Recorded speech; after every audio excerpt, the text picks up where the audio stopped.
Amen. Purihin natin ang ating pinakamamahal na Panginoon Jesus. Sa oras po ito tayo po darako na sa pinakamahalagang bahagi ng ating pong banal na program na kung saan ang pakikinig at pag-aaral ng Word of God na dadalhin po sa atin beloved ordained preacher, beloved Brother Boy Galuya. Amen. Purihin po ang ating pinakamamahal na Panginoon. God bless you sa ating beloved MC, beloved Brother Paulo. At ang pinakamataas na pagsamba, pinakamataas na pagpupuri, pagluwalhati ay para sa ating dakilang Diyos natin pinaglilingkuran. At nagpapaabot po akong dobleng paggalang sa ating beloved and honorable pastor, beloved evangelist Wildy Estrada Almeida, the end-time prophet of our loving God. Sa lahat po ng mga beloved children, the Almeida families, mga apo, mga manugang ng ating beloved pastor, magandang gabi po sa inyo. At nagpapaabot din po ako ng patuloy na pag-alaala sa hindi malilimot ang aral na ating beloved Assistant Pastor Lina C. Almeida. Gayun din sa lahat ng mga minamahal natin mga kapatiran na masikap, na nanonood at nakikinig po sa ating banal na programa. Luzon, Visayas, Mindanao, maging sa labas ng ating bansa. Maligayang panonood at pakikinig po sa inyo mga minamahal. Pagpalain po kayo ng ating dakilang Diyos na ating pinagdilingkuran. At tayo po sama-samang manalangin. Pangminsan pa, bigyan tayo ng pangunawa at pananampalataya ng ating pinakamamahal na Panginoon upang maabot po ng Diyos ang ating mga pangailangan. Tayo po sama-samang manalangin. Opo, dakilat mapagpala po naming Ama, Diyos na makapangyarihan sa lahat. Sa pangalan namin pinakamamahal na Panginoong Kristo, malapang minsan pa, humingi po kami ng kapatawaran sa aming mga pagkukulang, sa aming mga kamalian, sa lahat ng aming mga kasalanan. Dakilan Diyos, patawarin mo po kami. Malapang Panginoon, linisin mo po ang aming mga puso. Gamitin mo kami sa gabing ito na maging daluyan na espiritual pagpapala. Malapang Panginoon, abutin mo mga minamalay, mga kababayan, maging mga kapatiran po namin may mga pangailangan. Bigyan mo ng pananampalataya mga nanood. Kayo pong gumawa ng kapamaraanan, dakilan Diyos na matungayan ng mga kapitbahay, mga kababayan namin at lahat ng mga tao dito sa buong Pilipinas at sa lahat sa ibang bansa. Malapang na makita nila yung gawain, magkaroon sila ng pananampalataya, O Diyos. At aming sinasaway lahat ng gawa ng kalaban, demons of unbelief and doubts, demons of hindrances. We bind the power of darkness in Jesus' name. Amen and amen. Paminamal, kaili, buksan muna natin ating pambungad na talata dito sa Isaiah 32 verse 1 and verse 2. Dito po sa aklat ng Isaiah, Kapitulo 32, versikulo 1 at 2. Narito, isang hari ay maghahari sa katwiran, at mga pangulo ay mga pupuno sa kahatulan. At isang lalaki ay magiging gaya ng isang kublihang dako sa hangin, at kanlungan sa bagyo, gaya ng mga ilog ng tubig sa tuyong dako, gaya ng lilim ng malaking bato sa kinapapagurang lupain. Amen. Purin po ang ating pinakamamahal na Panginoon, maminamahal. Ang ating paksa ay pamamagatan po nating the metaphor of Christ. Ang ibig sabihin po ng metaphor, maminamahal, ito po ay parable o yung tinatawag na figure, katulad o likeness, maminamahal, ng ating dakilang Diyos. Saan po natin inilalarawan o inalintulad ang ating pinakamamahal na Panginoong Kristo? Dito po maminamahal sa mga talatang nabasa po natin, ito po ay prophecy ni Prophet Isaias. Maminamahal, ito po ay 700 years bago dumating ang ating dakilang Diyos na nagkatawang tao, ang ating pinakamamahal na Panginoong Kristo.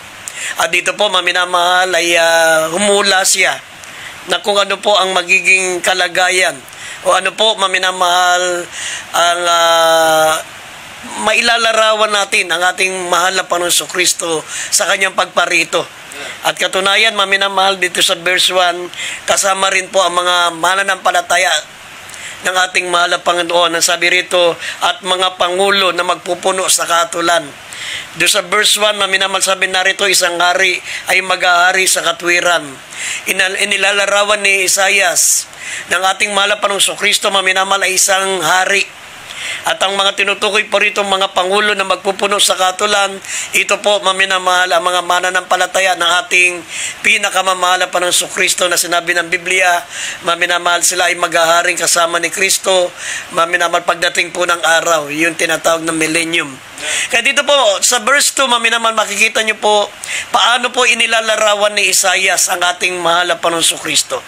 Sabi po rito, maminamahal, siya ay, sabi narito, ang isang lalaki ay magiging takbuhan ng mga nasa panganib. Ha?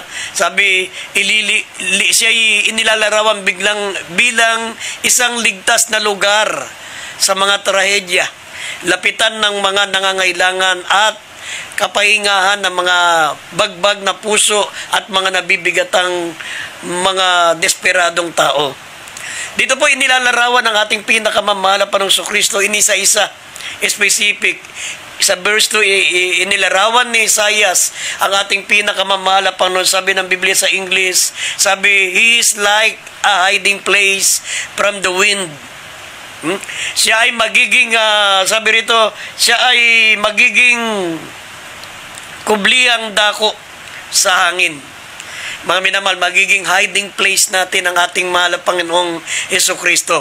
Sabi rito sa Isaiah, sa Psalms 32, verse 7, maminamahal ang ating pinakamamahal na Panginoon, siya po ay magiging kublihang dako natin. Lalo na sa panahon ngayon na nasa panganib po tayo, mga minamahal, alam niyo po ba, na talagang kung wala po tayong inaasang tagapagligtas, hindi natin alam kung saan tayo lalapit, kung saan tayo susuling. Sa panahon ngayon, maminamahal, talagang nagbabadya po ang na talagang pinaka kahabag-habag na kalagayan ng mundo. Ang sanlibutan, maminamahal, ang mundo natin ay nasa ilalim ng kaparusahan ng Diyos. Nasa ilalim ng katulan. Anytime, maminamahal, magkakaroon ng malakas na lindol, magkakaroon ng volcanic eruption, at ang isa pa sa nakakatakot, hindi man lumindol o hindi man magkaroon ng volcanic eruption, hindi man magkaroon ng mga malalakas na bagyo, yung pong nuclear bomb, maminamahal, anytime sa nagbabadyang mga tinatawag na humors of war, nagbabadya, maminamahal, yung pagpapaputok, ito pong mga malalaking bansa na mayroong mga bombang nuklear. Alam niyo po ba ang ating bombang nuklear sa buong mundo, ito po yung umaabot po ng 12,500 sa buong mundo. At ang mas maraming mga bombang nuklear, ito pong Russia. Susunod dyan ang Amerika, ang China, ang North Korea. Napakarami pong mga nuclear bomb. Kaya nga kung kahit hindi na magkaroon ng tinatawag na lindol, hindi na magkaroon ng mga malalakas na mga bagyo, nanganganib, maminamahal ang ating mundo sa pamagitan ng mga bomba nuklear. Kaya nga kinakailangan mayroon tayong paglagakan ng ating pong pananampalataya. Mayroon po tayong kublihan sa panahon ng kabagabagan. Sabi ng Banal na Kasulatan, ang ating mahal na Panginoon, siya po'y kublihang dako. Iingatan niya tayo sa panahon ng kabagabagan. Mga minamahal, siya po ay awit ng ating kaligtasan. Basahin po natin ang Psalms 32 verse 7. Dito po sa aklat po ng mga awit, ang kabanatay 32, talatay 7. Ikaw ay aking kublihang dako.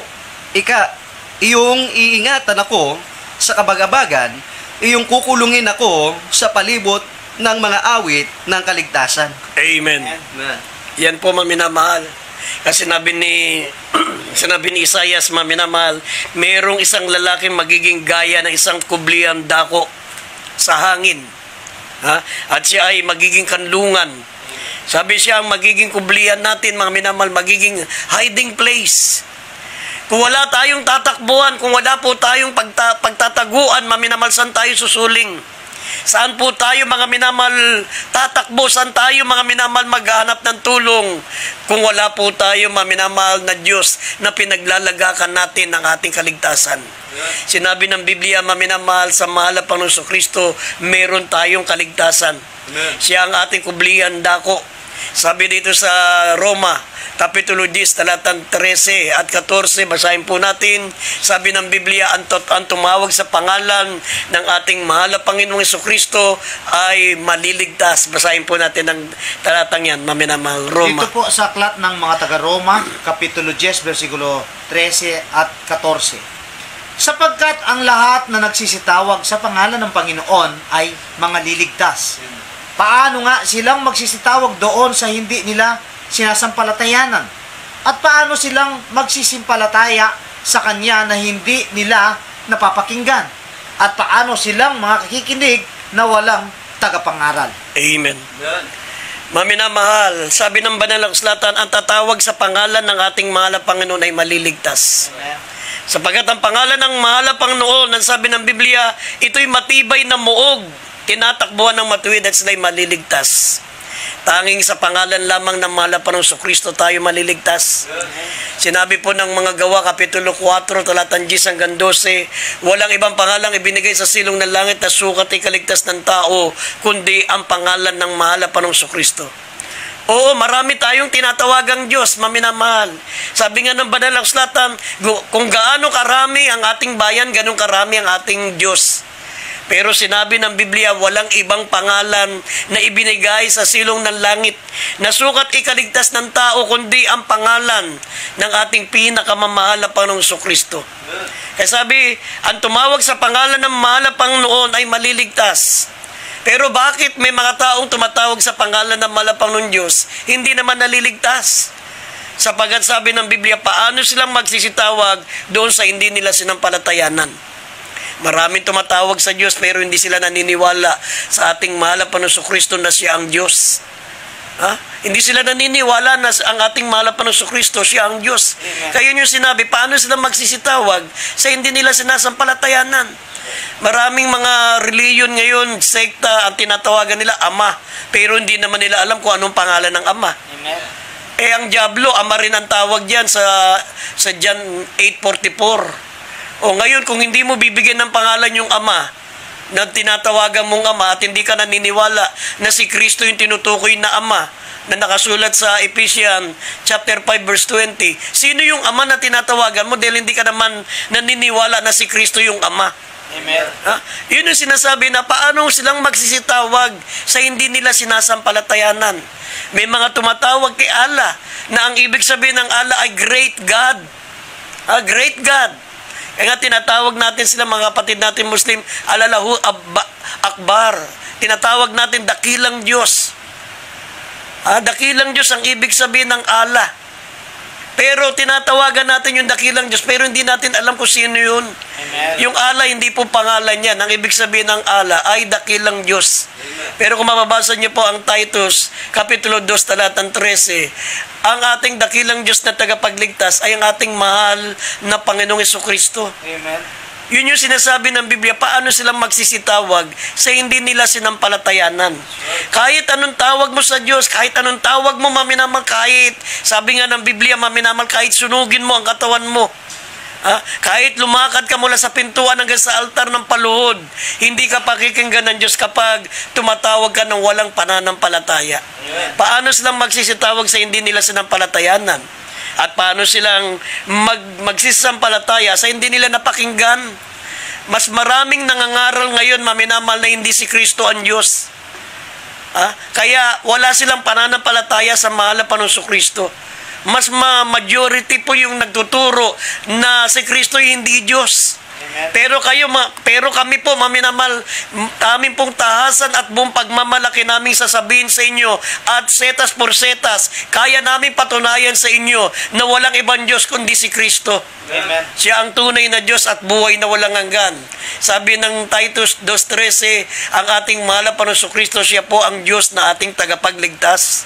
Basahin po natin sandali ito, idagdag natin at 1 John 5:20. Dalawang talata lang ibibigay namin sa iyo, maminamahal, pero ito po ay isang napakabisang katotohanan na po para paniwalaan natin na si Kristo ang Diyos, pero paano nga silang magsisitawag sa hindi nila sinampalatayanan? Maraming hindi naniniwala na si Kristo ang Diyos, lalo na po sa Israel. Lalo na sa Israel, maminamahal ko. Sa Israel, talagang nilalait ang ating mahal na Panginoon Kristo. Nung unang panahon pa man, sila na ang nagpapako kay Kristo sa krus.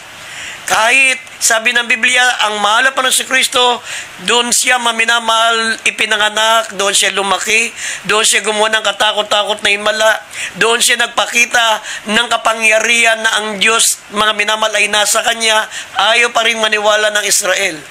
Kaya yun yung sinasabi ng Biblia, paano silang magsisitawag sa hindi nila sinampalatayanan. Sabi rito sa Titus 2:13, ang ating mahal na Panginoong Kristo, siya po ang Diyos na tagapagligtas, ang ating mahal na Panginoong Kristo. Binanggit yung pangalan. Kung idagdag pa natin yung Efeso 5:20, siya po ang Diyos na ating Ama. Magpasalamat kayo sa ating mahal na Panginoong Kristo, sa Diyos na ating Ama. Binanggit yung pangalan na ang Diyos na ating Ama, ang mahal na Panginoong Kristo. Doon sa nagtuturo na si Kristo yung tao, hindi nila mapatunayan kung ano ang pangalan ng Ama. Paano kung yung Ama na tinatawagan, nasa John 8:44, na ang diablo tinatawag ding Ama ng mga sinungaling na mga mamamatay tao. Ang tawag ng mga mamamatay tao at mga sinungaling sa diablo ay Ama rin.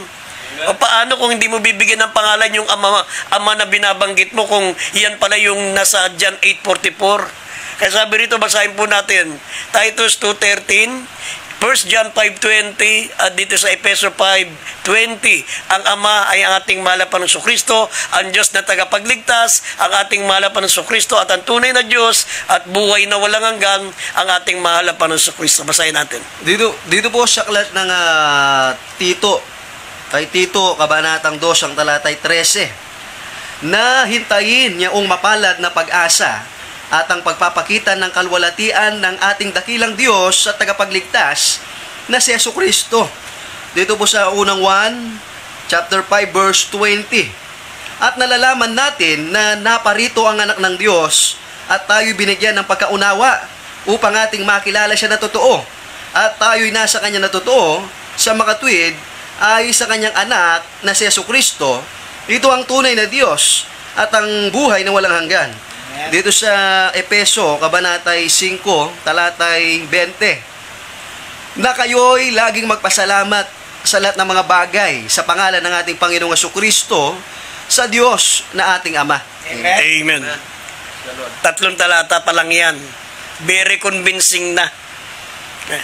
Hindi lamang 3 talata ang kaya namin ipakita sa inyo ng ating mahal na Panginoong Kristo. Siya po ang Diyos. Siya po ang Ama. Siya po ang tunay na Diyos. Kaya sabi ng Banal na Kasulatan, He is like a hiding place from the wind. Ang ating mahal na Panginoong Kristo ay inilalarawan bilang, sabi ng Biblia, kublihan ng mga taong nangangailangan ng kaligtasan. Siya po, maminamal, ay kublihang dako. Sabi ng Biblia, maminamal, ang Panginoon ay malapit sa lahat ng mga nagsisitawag sa Kanya, sa lahat na nagsisitawag sa Kanya sa katotohanan. Kanyang tutuparin ang nasa nila sa mga natatakot sa Kanya, Kanyang ring didinggin ang kanilang mga daing at ililigtas sila. Iniingatan ng Panginoon lahat ng mga nagsisiibig sa Kanya, ngunit lahat ng mga masasama ay lilipulin niya. Kasama dyan yung mga hindi naniniwala na siya po ay Diyos. Amen. Kasama niyang lilipulin yan, maminamahal. Sabi, basahin natin na Psalms 145 verse 18 up to 20. Kindly, pakibasa natin sandali. Dito po sa aklat ng awit, 145, versikulo po ay 18 hanggang 20. Ang Panginoon ay malapit sa lahat na nagsisitawag sa Kanya, sa lahat na nagsisitawag sa Kanya sa katotohanan. Kanyang tutuparin ang nasa nila na nangatatakot sa Kanya. Kanya ring didinggin ang kanilang daing at ililigtas sila. Iniingatan ng Panginoon ang lahat na nagsisiibig sa Kanya, ngunit lahat ng masama ay lilipulin niya. Amen. Yun po, maminamahal ang sinabi ng Biblia. Sabi, paano silang magsisitawag sa hindi nila sinasampalatayanan? At sabi, paano naman sila magsisampalataya sa hindi nila napakinggan? Amen. Ang pananampalataya kasi galing sa pakikinig. Pag ang napapakinggan po natin mga mangaral ay nagtuturo ay si Kristo'y tao lang, si Kristo'y propeta lang, si Kristo po, mga minamahal ay hindi tunay na Diyos, ay talagang mawawalan tayo ng pananampalataya. Sabi rito, paano silang magsampalataya sa hindi nila napakinggan? At paano silang makikinig kung walang tagapangaral? Ngayon, marami pong nangangaral, marami pong mga mangangaral, maminamahal na nagtuturo ng ating mahal na Panginoong Kristo ay Diyos. Amen. Kaya wala tayo maidadaylan na hindi tayo sasampalataya sa Kanya.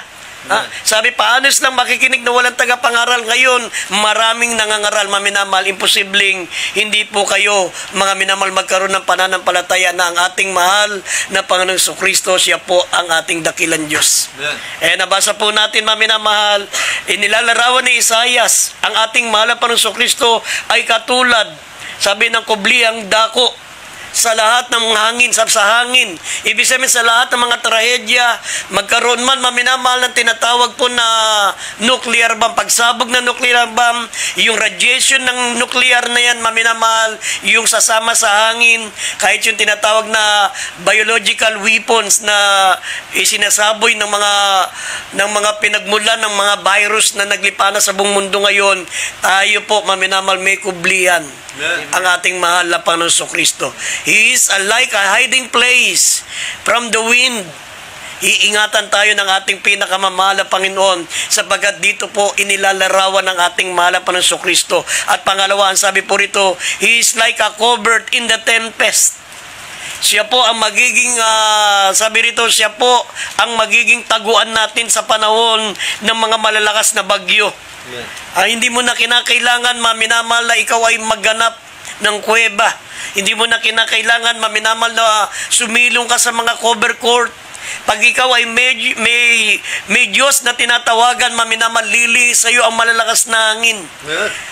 Aalis sa iyan, sabi rito, maminamahal, at kayang pahintuin yan ng ating mahal na Panginoong Kristo, gaya na nakasulat dito sa Marcos 4, talatang 37 hanggang 41. Ang ating mahal na Panginoong Kristo may kapangyarihan pahintuin ang mga malalakas na bagyo, malalakas na hangin, maminamahal, sapagkat ang ating mahal na Panginoong Kristo, He is like a covert in the tempest. Basahin po natin, maminamahal, at kung mababasa rin po natin Psalms 107 verse 29, ang Diyos lamang po, maminamahal, ang may kapangyarihan na magpahinto ng mga bagyo at mga malalakas na hangin. Basahin po natin ang mga talata. Dito po sa aklat po ng Marcos, Kabanatay 4, talatay 37 hanggang 41. At nagbangon ng isang malakas na bagyo at sinasalpukan ng daong ng mga alon na anupat ang daong ay halos natitigib. At siya'y natutulog sa hulihan sa ibabaw ng kutson at siya ginising nila at sinabi sa kanya, Guro, wala bagang anuman sa iyo na mapahamak tayo?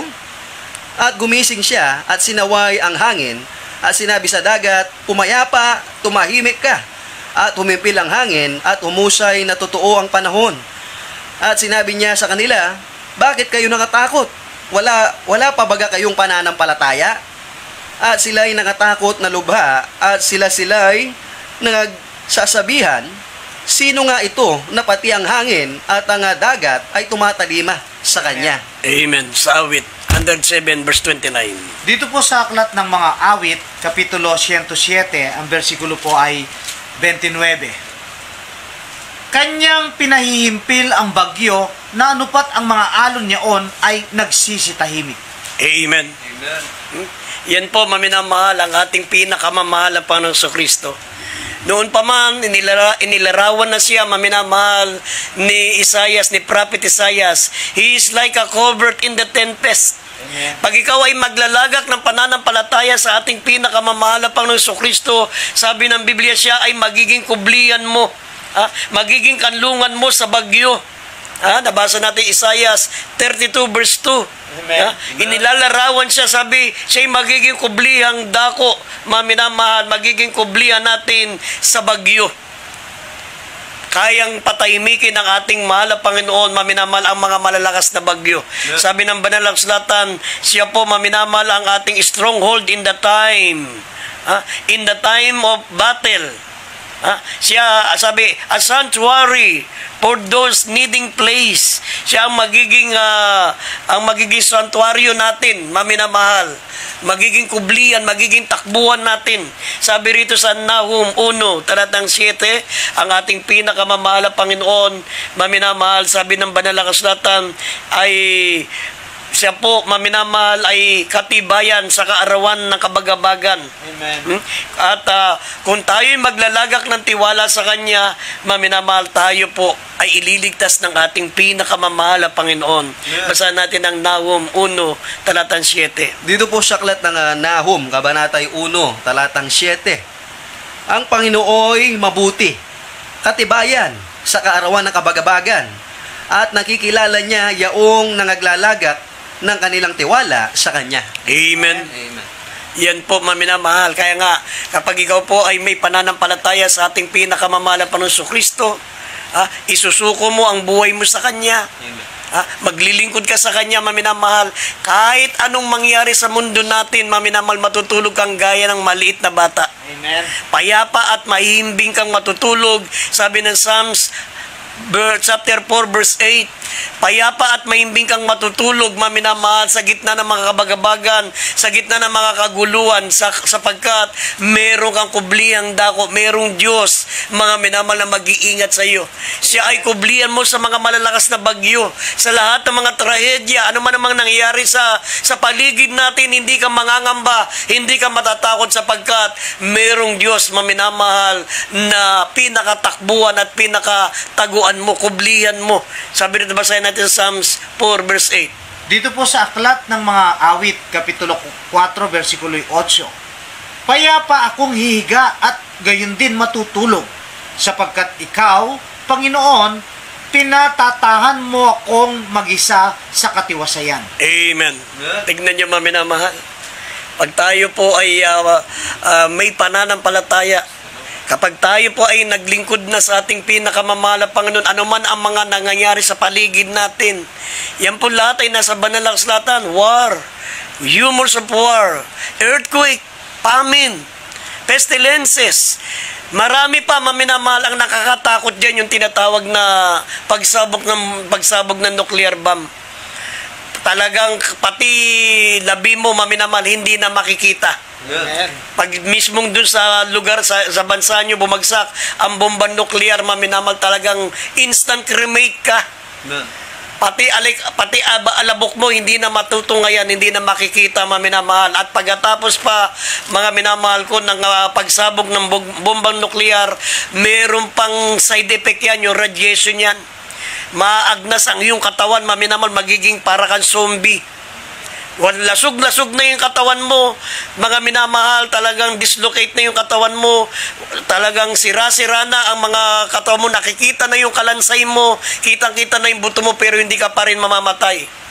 Kakainin ng radiation, kakainin yung balat ng tao, mga minamahal, nakasulat yan sa Biblia, sa Revelation chapter 16. Verse 1 and 2, maminamahal, magkakaroon ng mga sugat ang mga tao. Ito po yung bunga ng pagsabog ng mga bomba nuklear. Nasa Biblia lahat yan, mga minamahal. Kaya nga, kung wala tayong paglalagakan ng tiwala, hindi tayo naglilingkod sa ating mahal na Panginoon, saan tayo lalapit? Saan tayo tatakbo? Yung mga pangulo na ating inaasahan, katulad ng mababasa po natin dito sa Revelation, kung idadagdag po natin ng Revelation, pati sila walang magagawa. Walang magagawa, pati ang mga, sabi rito, ang mga pangulo, ang mga pangulo ng bansa, ang mga pangulo, ang mga mayayaman, wala rin silang matatakbuhan. Sila rin po ay tatakbo. Sila rin po, maminamahal, ay hihingi ng tulong. Amen. Kung sila maghanap ng tulong, maminamahal, paano nalaman po tayo na wala naman talaga tayong magagawa?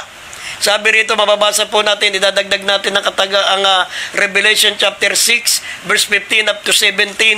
Revelation chapter 6, verse 15 up to 17, maging ang mga pangulo, ang mga hari, lahat ng mga makapangyarihang tao, mga mayayaman, sabi ng Biblia, maminamahal, pati sila ay magsisipagtago sa mga darating na mga trahedya, mga lindol, mga volcanic eruption, yung mga pagsabog ng bomba nuklear, yung radiation yan, pati sila magtatago, maminamahal. Kung sila magtatago, tayo naman na umaaso sa kanila, paano tayong aasa sa kanila? Sila mismo magtatago. Amen. Sila mismo, maminamahal, maghanap ng tulong. Basahin po natin ng Revelation 6, verse 15 up to 17. Dito sa aklat po ng Apokalipsis, Kabanatay 6, talatang 15 hanggang 17. At ang mga hari sa lupa at ang mga prinsipe, at ang mga pangulong kapitan, at ang mayayaman, at ang mga makapangyarihan, at ang bawat alipin, at ang bawat laya ay nagsipagtago sa mga yungib, at sa mga bato, sa mga bundok. 16, at sinasabi nila sa mga bundok at sa mga bato, mahulog kayo sa amin, at kami inyong itago sa mukha noong nakaupo sa luklukan at sa galit ng kordero, sapagkat dumating na ang dakilang araw ng kanilang kagalitan, at sino ang makakatayo? Amen. Kung ang mga makapangyarihang tao, mga hari, mga pangulo, ay walang magagawa sa araw na yan, sila mismo'y maghanap ng tulong. Sila mismo'y magsisipagtago sa mga bundok, sa mga yungib. Maminamal, how much more na tayo? Pero kung tayo po ay may pananampalataya sa ating pinakamamahal na Panginoong Kristo, gaya ng sinabi ni Isaias, siya ang ating magiging kublihan dako. Siya po, maminamal, ang ating magiging takbuhan sa panahon ng kagipitan. At pangatlo, sabi rito, He is like a rivers of water in a dry place. Pag nagkaroon ng tagutom, nagkaroon, maminamal, ng tag-uhaw, yung drought, wala nang mainom, sabi ng Revelation chapter 16 verse 1 up to 4, maminamal, magkakaroon ng tagtuyo, matutuyo pati mga batis sa dagat. Ay mga batis, mga dagat, ang lahat ng mga pinagmumulan ng tubig, matutuyo po yan. Pero ang ating pinakamamahal na Panginoong Kristo, sabi po rito, is like a river of water in a dry place. Sabi ng Psalms 36 verse 9, basahin muna natin. Dito po sa aklat ng mga awit, Kapitulo 36, versikulo 9. Sapagkat nasa iyo ang bukal ng buhay, sa iyong liwanag makakakita kami ng liwanag. Amen. Sapagat nasa iyo ang bukal ng tubig ng buhay. Sinabi ng ating pinakamamahal na Panginoon sa John chapter 4 verse 14, sinabi niya, maminamahal, ang sinumang umiinom ng tubig na sa kanya'y aking ibibigay ay hindi na mauuwaw magpakailanman. Amen. Ngunit ang tubig na sa kanya'y aking ibibigay ay magiging isang balon ng tubig na bubukal sa kabuhayang walang hanggan. Ang ating pinakamamahal na Panginoon, sabi, Jesus is the fountain of life. Amen. Siya po ang bukal ng tubig ng buhay. Ang sinumang iinom ng tubig na sa kanya ibibigay ng mahal na Panginoon, kailanman ay hindi na mauuwaw, ngunit ang tubig na sa kanya aking ibibigay ay magiging balon ng tubig na bubukal sa kabuhayang walang hanggan. Basahin natin dito sa John chapter 4 verse 14, basahin din po natin, maminamal, ang Revelation 22 verse 17, ang paanyaya ng mahal na Panginoon, sabi rito, whosoever will, ang sino mang nagnanais ay uminom ng bukal ng tubig ng buhay. Ang gusto ng mahal na Panginoon, yung willing ka, ang willing kang lumapit sa Kanya, mga minamal, paiinumin ka ng bukal ng tubig ng buhay, sabi ng banal na kasulatan. Basahin po natin ang talatang ito. Dito po sa aklat po ng 1, Kabanatang 4, talatay 14. Datapwat ang sinumang umiinom ng tubig na sa kanya'y aking ibibigay ay hindi mauuhaw magpakailanman. Amen. Ngunit ang tubig na sa kanya'y aking ibibigay ay magiging isang balon ng tubig na bubukal sa kabuhayang walang hanggan. Dito po sa aklat ng Apokalipsis, Kapitulo 22, versikulo 17. At ang espiritu at ang kasintaang babae ay nagsasabi, halika. At ang makikinig ay magsabi, halika. At ang nauuhaw ay pumarito. Ang may ibig ay kumuhang walang bayad ng tubig ng buhay. Amen. Maminamahal, hindi namimilit ang ating mahal na Panginoon Kristo. Sabi ng Biblia, whosoever will. Ang sabi rito, and whosoever will, let him take the water of life freely. Ang sino mang may ibig ay kumuhang walang bayad ng tubig ng buhay.